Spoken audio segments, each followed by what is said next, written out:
आज मैं Meena apex institute of commerce से +1 क्लास अकाउंटेंसी का जनरल का कंटिन्यू पार्ट कराऊंगी और इस पार्ट में हम करेंगे different types of entries like depreciation, interest on capital, interest on drawings and so on. तो चलिए स्टार्ट करते हैं अपना question number 15 from D K Goyal book. Question number 15, pass journal entries for the following transactions. आपको journal entries करनी है और first journal entry है आपकी provide depreciation on furniture ₹500 and on machinery 2000। Very simple entry. यहाँ पे आपको लगाना है डेप्रिसिएशन।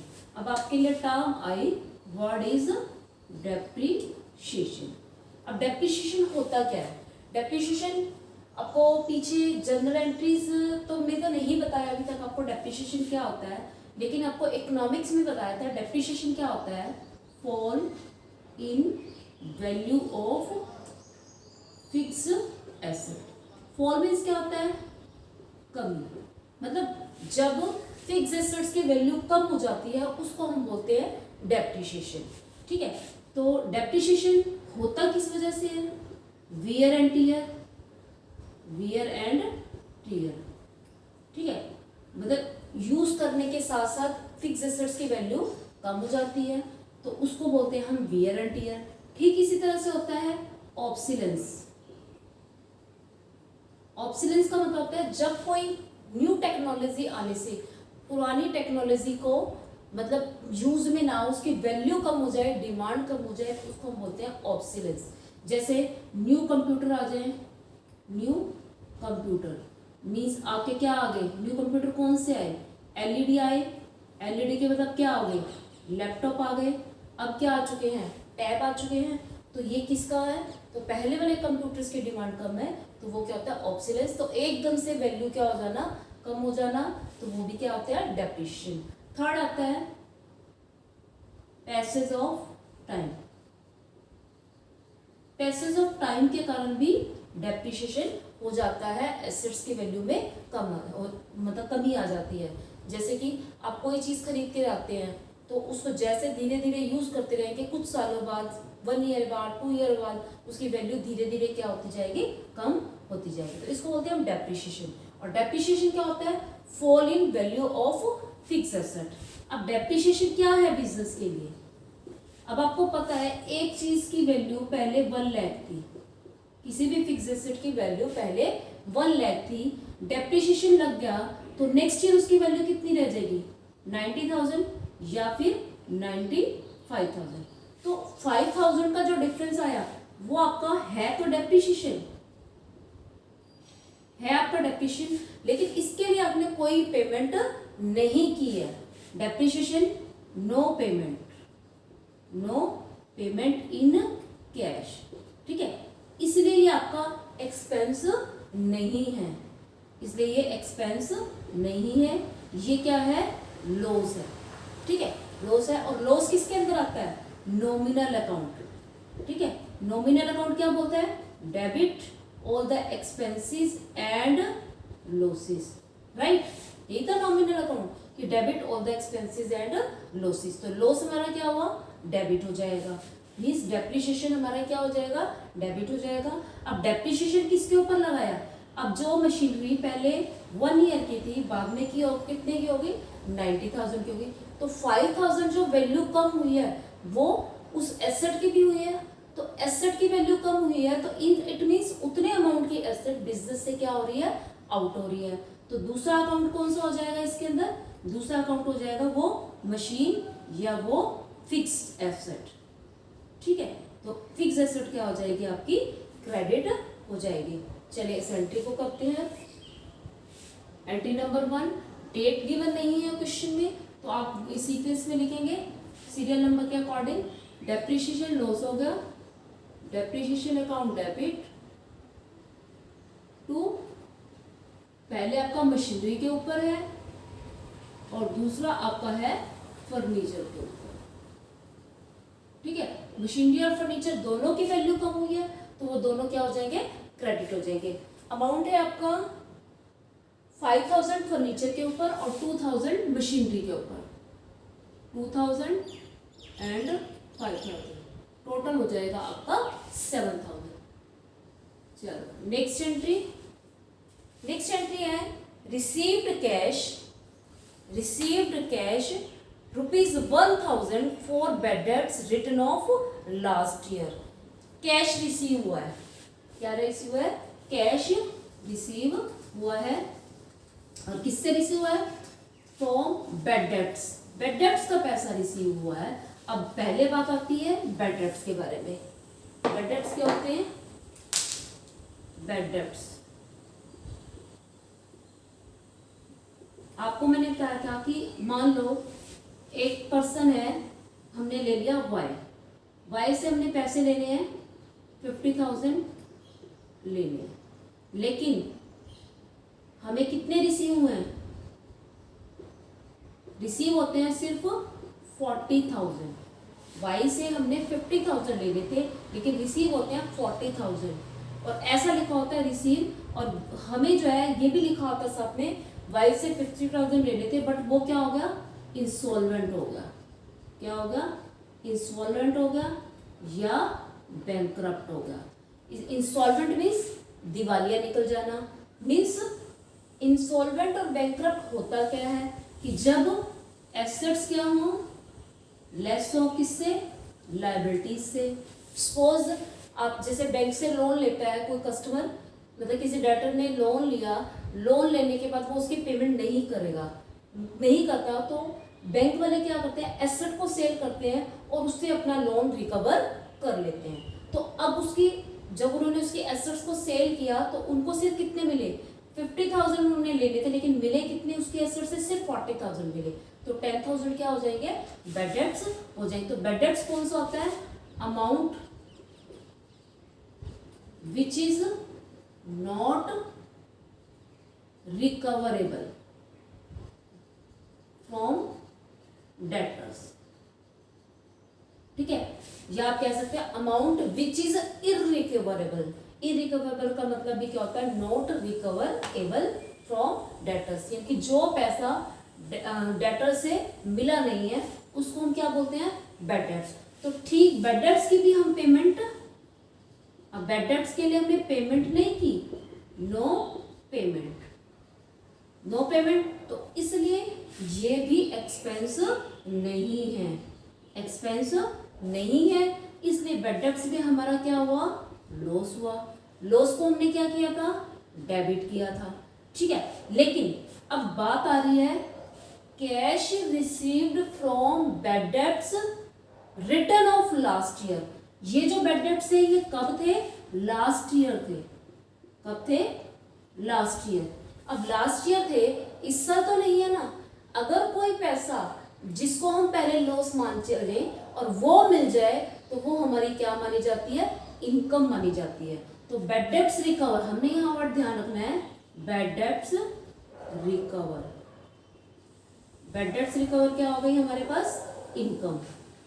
अगर हम नॉमिनल अकाउंट का रूल लगाते हैं तो bad debts recover nominal account का पार्ट है और ये एक इनकम है। तो इनकम्स क्या होती है, क्रेडिट होती हैं। तो हमें कैश रिसीव हो रहा है, कैश क्या हो जाएगा, डेबिट हो जाएगा। तो दोनों एंट्रीज आपको क्लियर हो गई होंगी। बैड डेट्स हमारा लॉस होता है और बैड डेट्स रिकवर हमारी इनकम होती है। तो बैड डेट्स को क्या करेंगे हम, डेबिट, इनकम को क्या करेंगे, क्रेडिट। अब bad debts to debtors entry बनती है इसमें, और इसमें क्या बनती है, cash account to bad debts recover. चलिए एंट्री करते हैं। Entry number 2, cash account debit to bad debts recover account. Amount है आपका, अमाउंट इज ₹1000।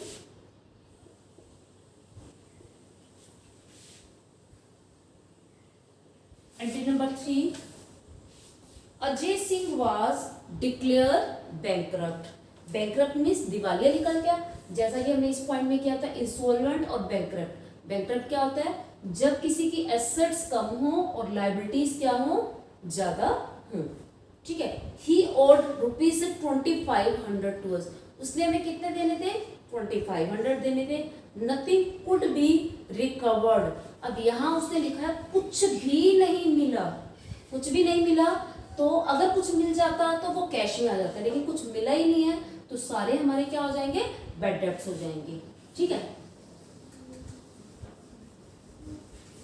तो अभी हमने किया था कि हमने इससे कितने लेने हैं, अब 25,000, 2500, और नेम क्या है, अजय। ठीक है, अजय से 2500 लेने हैं, रिसीव कुछ भी नहीं हुआ, तो अजय से हमें कुछ भी नहीं मिला तो वो क्या हो जाएंगे, bad debts, all bad debts. ठीक है, और लेने किससे थे हमें, अजय से, तो एक अकाउंट क्या हो गया, बैड डेब्ट्स हो गया, और एक अकाउंट क्या हो गया, अजय हो गया। बैड डेब्ट्स क्या हो जाएंगे, डेबिट, क्योंकि ये लॉस है, लॉस है अकॉर्डिंग टू नॉमिनल अकाउंट। ठीक है, और अजय क्या हो जाएगा, हमारा गिवर ही माना जाएगा। गिवर इन द सेंस, आप इसको, अजय हमारा कौन था, डेटर था। ठीक है, आप गिवर के अकॉर्डिंग मत करो, डेटर्स हमारे क्या हो गए, अब कम हो गए, क्योंकि जो पैसा डूब गया अब हमें उससे मिलेगा नहीं, क्योंकि दो वे होते हैं एंट्री को करने के, एक रिसीवर गिवर हो गया और एक ही हो जाता है इंक्रीज और डिक्रीज भी होता है हर अकाउंट में। तो डेटर्स हमारे क्या हो गए, कम हो गए। जब इंक्रीज थे तो हम डेबिट करते थे, डिक्रीज करने पर इनको हम क्या करेंगे, क्रेडिट करेंगे। तो क्या एंट्री हो जाएगी, bad debts account debit to Ajay, entry आपकी bad debts account debit to Ajay, amount is 2500। Next entry, entry number 4, 20,000 for wages and ₹4,000 for salaries are outstanding. ठीक है, 20,000 वेजेस के और 4,000, I think 4,000 for salaries are outstanding. ठीक है, wages and salaries क्या है, outstanding है।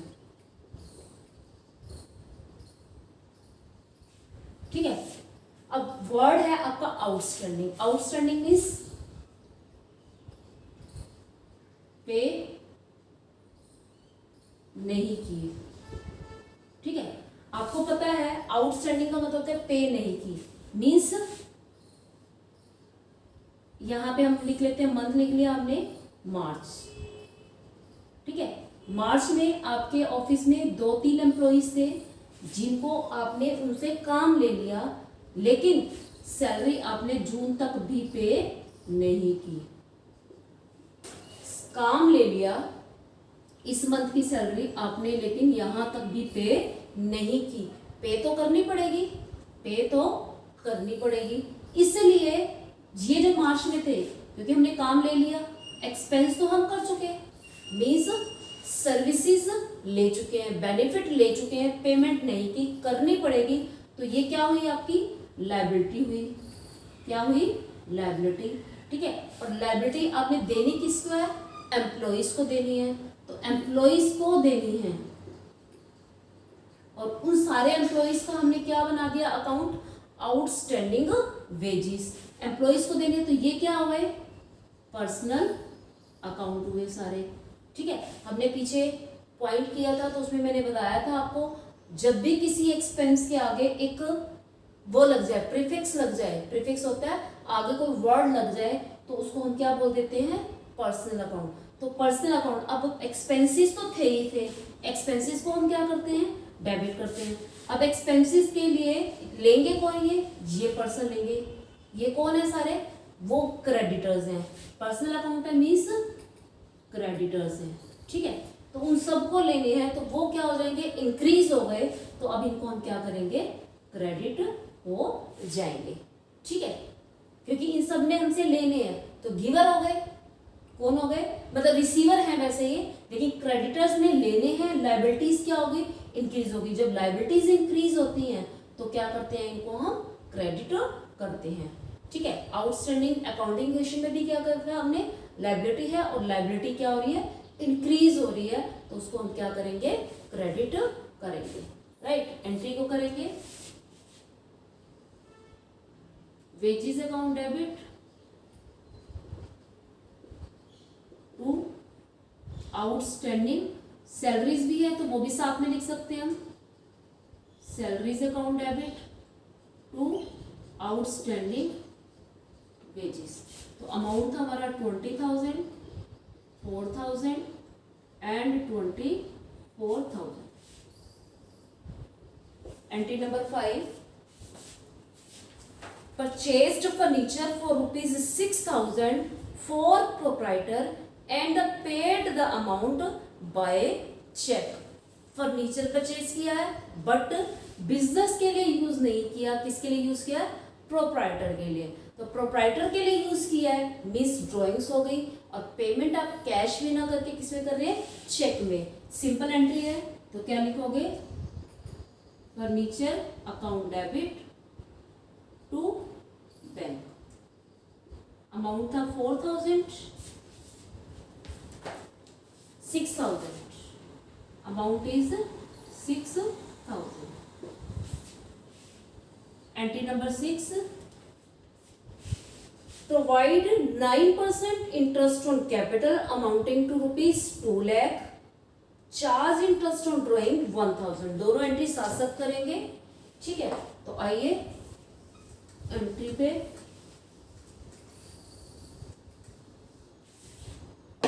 Interest on capital and second है आपका इंटरेस्ट ऑन ड्राइंग, ठीक है। इंटरेस्ट ऑन कैपिटल, कैपिटल कौन यूज कर रहा है? प्रोप्राइटर। कैपिटल यूज करता है प्रोप्राइटर, सॉरी कैपिटल देता है, कैपिटल देता है प्रोप्राइटर। अब कैपिटल प्रोप्राइटर दे रहा है, अगर वो यही कैपिटल बैंक में देता तो उसको क्या मिलता? इंटरेस्ट मिलता। तो यहाँ इंटरेस्ट कौन देगा उसको? बिजनेस देगा, ठीक है। कैपिटल देता है प्रोप्राइटर, ठीक है। तो इंटरेस्ट मिलेगा किसको? प्रोप्राइटर को, ठीक है। इंटरेस्ट मिलेगा प्रोप्राइटर को, लेकिन हम बुक्स किसकी बना रहे हैं?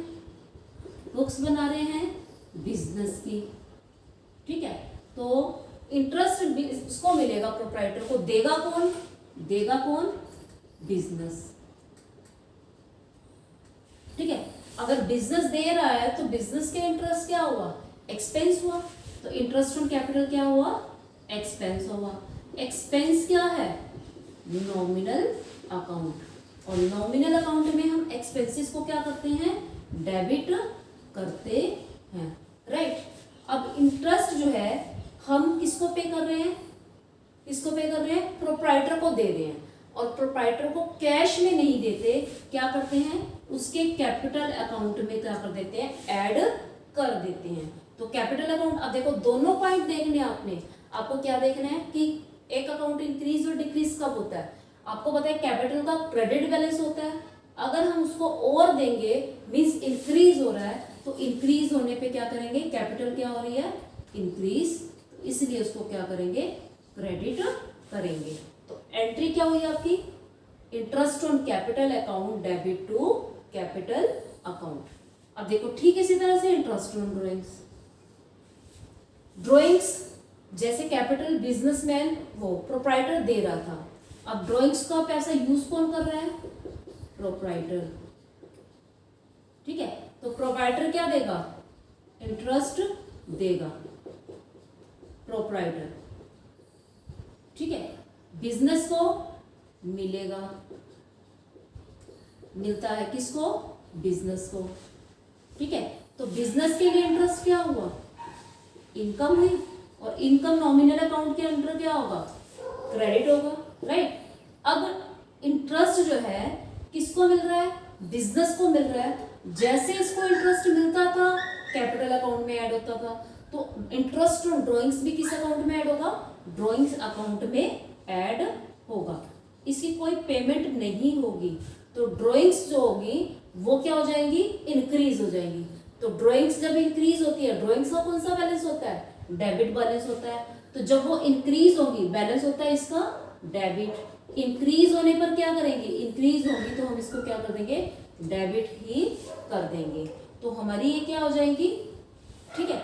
And drawings account debit to मतलब ड्रॉइंग्स लिखेंगे हम कैसे, drawings account debit to interest on drawings.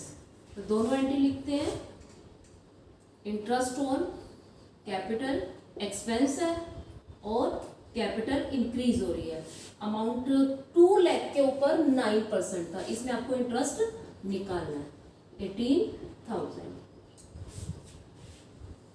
Seventh entry, seventh में आ जाएगा आपका ड्राइंग्स, ड्राइंग्स आपकी क्या हो रही थी, इंक्रीज, तो ड्राइंग्स हो जाएंगी debit to interest on drawings, amount है आपका 1000।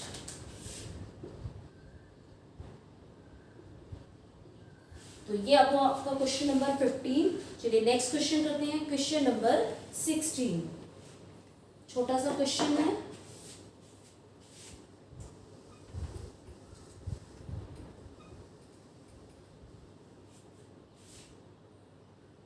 यहां कर देते हैं।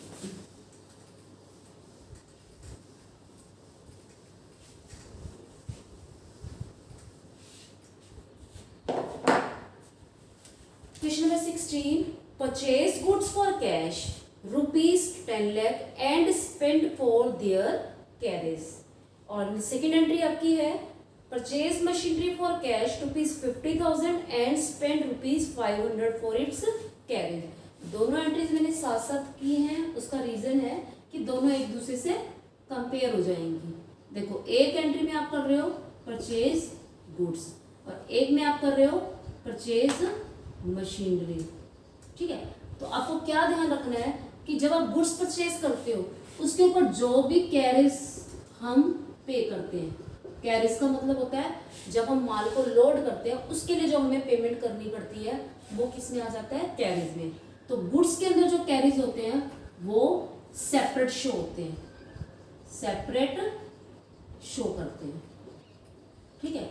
लेकिन अगर यही चीज मशीनरी के ऊपर कोई एक्सपेंस होता है, यानी कि फिक्स एसेट के ऊपर कोई एक्सपेंस होता है, तो मशीनरी के अंदर सेपरेट ऐड ना करके, सेपरेट शो नहीं करते, हम क्या कर देते हैं, मशीनरी में ही ऐड कर देते हैं, ठीक है। तो इसमें आपको अलग से शो नहीं करना। तो कैरेज हमारा क्या होता है, एक्सपेंस होता है, एक्सपेंसेस क्या होंगे, डेबिट होंगे।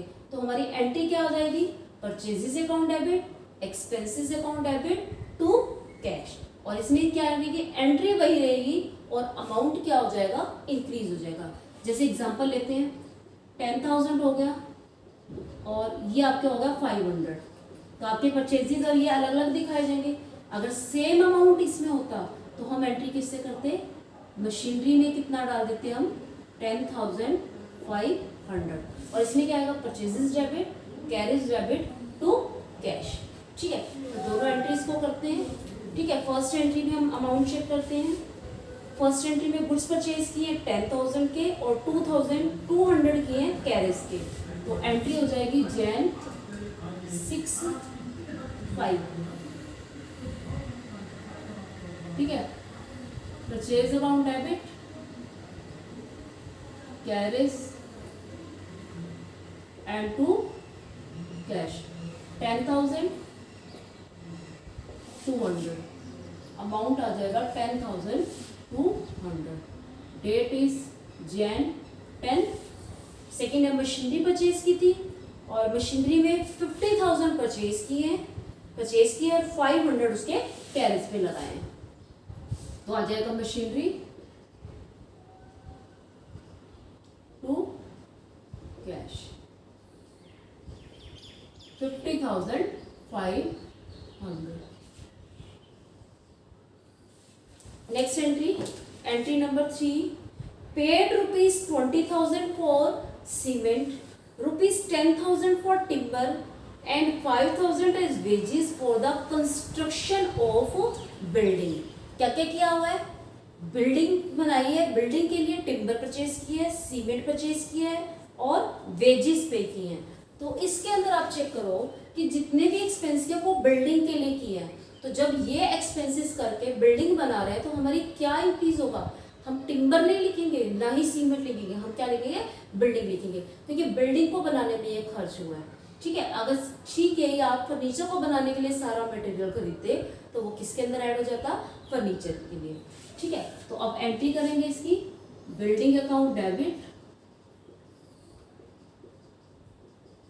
To cash. अमाउंट कितना हो जाएगा, 20,000 सीमेंट के लिए थे, 10,000 टिम्बर के लिए और 5,000 वेजेस के लिए, तो टोटल अमाउंट हो जाएगा आपका 35,000। Next entry, date is 17, purchased an old machinery for ₹20,000 and 2,500 for on its immediate repair. Immediate repair का मतलब होता है आपने पहले तो देखो ओल्ड मशीनरी खरीदी है, ओल्ड मशीनरी खरीदी है, अगर उसके ऊपर उसी टाइम कुछ रिपेयर किया जाता है खरीदने वक्त ही, तो वो मशीनरी के अंदर ही ऐड होगा। ओल्ड मशीनरी है, ओल्ड मशीनरी, और रिपेयर कब की है, रिपेयर की है इमीडिएट। ठीक है, अगर हम उसी टाइम कुछ रिपेयर कर देते हैं तो ऐड किस में होगी, मशीनरी में ऐड होगी, यानी कि उसको रिपेयर के नाम से अलग शो नहीं करना। तो हमारी एंट्री क्या हो जाएगी, यहाँ डेट थी 15, फिर थी 17, मशीनरी टू कैश। अमाउंट है इसके अंदर टोटल हो गया 20,000 एंड 2,500, तो 22,500। लास्ट एंट्री है paid ₹500 for repairing some other machinery.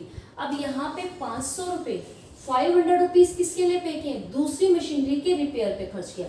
अब देखो ये जो मशीन है ये खरीदी नहीं है, सिर्फ और सिर्फ इसके ऊपर क्या किया है, रिपेयर किया, तो रिपेयर हमारा क्या होगा, एक्सपेंस होगा। तो रिपेयर अकाउंट डेबिट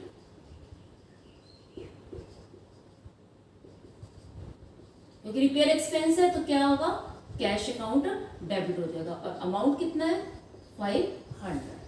तो ये था आपका क्वेश्चन नंबर 16। ठीक है, तो ये क्वेश्चन नंबर 16 हुआ। नेक्स्ट करते हैं क्वेश्चन नंबर 17।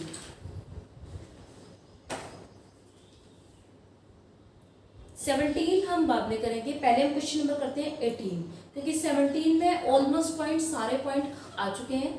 ठीक है, तो एक काम करते हैं, तो आप एक काम करना, 17 क्वेश्चन जो है आप खुद से करना, ये आपके लिए होमवर्क है। तो हम करते हैं question number 18। Question number 18, entry number 1, purchase timber. पहले तो क्वेश्चन पढ़िए, generalized the following transactions of Rajkumar traders, यानी कि राजकुमार एक बिजनेसमैन है। किसका बिजनेसमैन है, वो टिम्बर मर्चेंट है। टिम्बर मर्चेंट मतलब टिम्बर को परचेज करता है और सेल करता है। अब वो टिम्बर को ही परचेज कर रहा है और सेल कर रहा है, इट मीन्स उसका टिम्बर का वर्क है, टिम्बर में डील करता है, इट मीन्स टिम्बर उसके लिए क्या हो गए, गुड्स हो गए। टिम्बर क्या हो गए उसके लिए, गुड्स।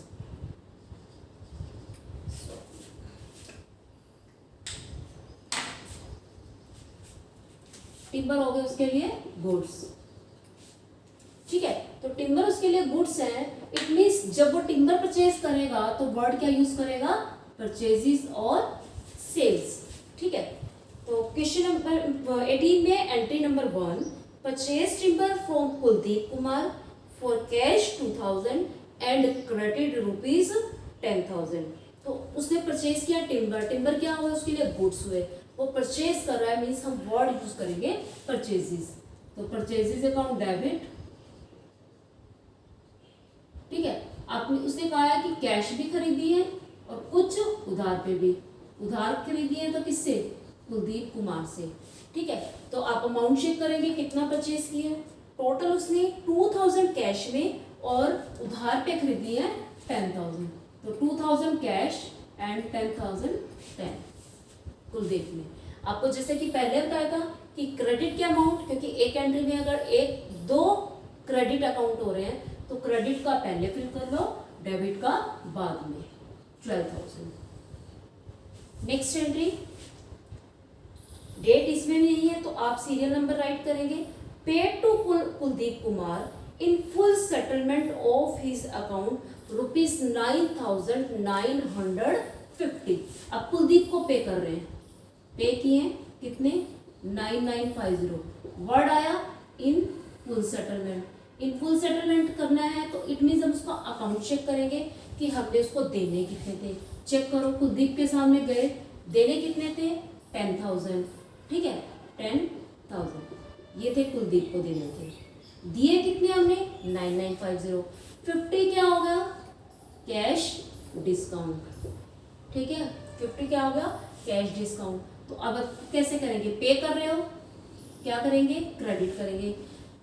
कैश और डिस्काउंट दोनों क्या चलते हैं साथ साथ चलते हैं, इसको भी क्या कर देंगे क्रेडिट। और कुलदीप क्या हो जाएगा रिसीवर है तो क्या हो जाएगा डेबिट। एंट्री क्या होगी entry number 2 Kuldeep to cash and to cash discount. जो पे किया 995050 अमाउंट आ गया 10,000। Next entry entry number 3 paid rent in advance. अच्छी एंट्री है, ध्यान से करना थोड़ा सा। Paid rent in advance. अब देखो पेड रेंट, देखो यहां वर्ड आया पे, इसका मतलब कैश आपने पे कर दिया। कैश क्या हो रहा है क्रेडिट हो रहा है। दूसरा आया रेंट इन एडवांस। एडवांस का मतलब पहले, मीन्स आपने घर ले रखा है रेंट पे, आपने घर लिया, घर आप किसी लैंडलॉर्ड के पास जाते हो, आप ये बोलते हो कि मुझे रेंट पे घर चाहिए, तो वो आपको दे देते हैं, ठीक है रेंट पे जाते हो और आप वहां रेंट पे रहना कब शुरू करते हो मार्च में। लेकिन आप बात करने कब गए जैन में गए, मतलब आपने क्या किया यहाँ पे आके पैसे दे दिए, जैन में पैसे दे दिए मार्च के मंथ के। अब जैन में अगर आप पैसे दे आते हो, आपने पे तो कर दिए, कैश तो आपके सिर्फ चला गया, लेकिन ये जैन में एक्सपेंस नहीं है, ये जैन में आपका एक्सपेंस नहीं है। एक्सपेंस कब होगा, एक्सपेंस होगा मार्च में, एक्सपेंस कब होगा मार्च में, ठीक है।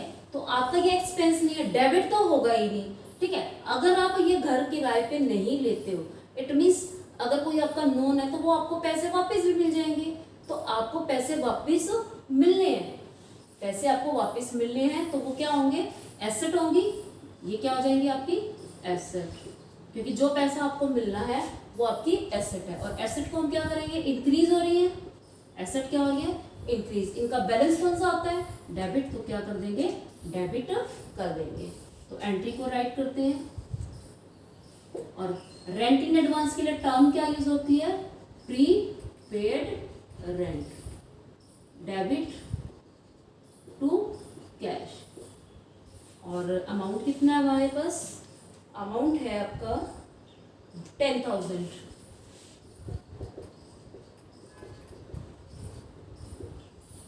Entry number 4 purchase machinery rupees 1 lakh by cheque, carriage 2,000 and installation charges rupees 1,000 paid in cash. इसमें देखो मशीनरी जो परचेज की है 1 lakh की, उसकी पेमेंट चेक से हुई है, जो 2,000 कैरिज के हैं और इंस्टॉलेशन चार्जेस 1,000 है वो पे किए गए हैं कैश में। पहले तो बात आती है कि इंस्टॉलेशन चार्जेस और कैरिज के जो एक्सपेंसेस हैं वो हम शो कैसे करेंगे। आपको प्रीवियस क्वेश्चन में बताया मैंने कि अगर मशीनरी के ऊपर कोई भी एक्सपेंस होता है वो ऐड किसके अंदर होता है मशीनरी के अंदर, ठीक है। तो अब मशीनरी आपकी 1 lakh की थी, ठीक है मशीनरी 1 lakh की थी, तो आपने जो पे किया 1 lakh, ठीक है plus 2,000 and plus 1,000, total machinery आपकी कितने की बन जाएगी 1,03,000 की, ठीक है। लेकिन मशीनरी की पेमेंट किससे की हुई है, इसकी पेमेंट की है हमने चेक से, 20 बैंक से, बैंक क्रेडिट हो जाएगा। ये दोनों अमाउंट हमने पे कैसे किए हैं कैश से, तो कैश क्या हो जाएगा क्रेडिट हो जाएगा और मशीनरी क्या हो जाएगी डेबिट हो जाएगी। तो एंट्री क्या करोगे machinery account debit to bank and to cash. Machinery में हमने लिखा 1,03,000, इसमें बैंक से पेमेंट हुई 1 लाख और इसमें भी हमें 3000। अच्छा, ये हुआ कैसे? देखो, जब आप मशीन का ऑर्डर करने गए तब आपने पेमेंट कर दी शोरूम में 1 लाख, बाकी बचा आपका 3000।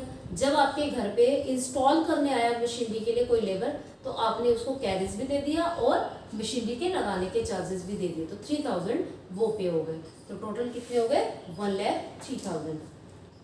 Last entry, purchase goods for ₹50,000 from Govind. Govind से गुड्स परचेज किए एंड सोल्ड इट टू मनोहर। अब इसमें सिंपल सी बात बताई हुई है कि गुड्स परचेज किए हैं गोविंद से और सेल किसको किए? मोहन से। 50,000 के परचेज किए और 65,000 के सेल कर दिए। तो ठीक है, तो गुड्स परचेज किए 50 के और सेल कितने किए? 65,000 के। ठीक है, तो आपने इन दोनों की सेपरेट एंट्री बना देनी है और एंट्री आपकी क्या हो जाएगी? पहले आप परचेज करोगे, परचेजेज अकाउंट डेबिट टू, किससे परचेज किया? गोविंद से। ठीक है, तो अमाउंट कितना आ जाएगा? 50,000। सेकेंड एंट्री इसकी जो बनेगी, यानी एंट्री 5 है, इसके 2 पार्ट्स हो जाएंगे और दोनों पार्ट्स में आपकी क्या हो जाएगी? अलग अलग एंट्री हो जाएगी। अब 50 के परचेज करके सेल किसको कर की है? मनोहर को। सेकेंड एंट्री लिखोगे मनोहर। अब मनोहर को सेल कर रहे हैं तो मनोहर क्या हो गया? रिसीवर हो गया और सेल्स क्या हो जाएंगी? क्रेडिट हो गई। अमाउंट कितना आ जाएगा? 65,000। तो ये होगी आपका एंट्री 1 और ये होगी 52nd एंट्री। तो स्टूडेंट्स, ये आपके थे question number 15, 16 and 18। I hope you understand very well. अगर फिर भी आपको कोई डाउट हो तो कमेंट सेक्शन में कमेंट राइट करें और अपना क्वेश्चन पुट करें और उसका रिप्लाई दें। तो आप इसी तरह से अच्छे से लॉकडाउन में पढ़ते रहें। उम्मीद है कि आपका जल्दी ही सिलेबस कवर होगा। फिर मिलते हैं न्यू वीडियो के साथ। तब तक के लिए हैव ए नाइस डे।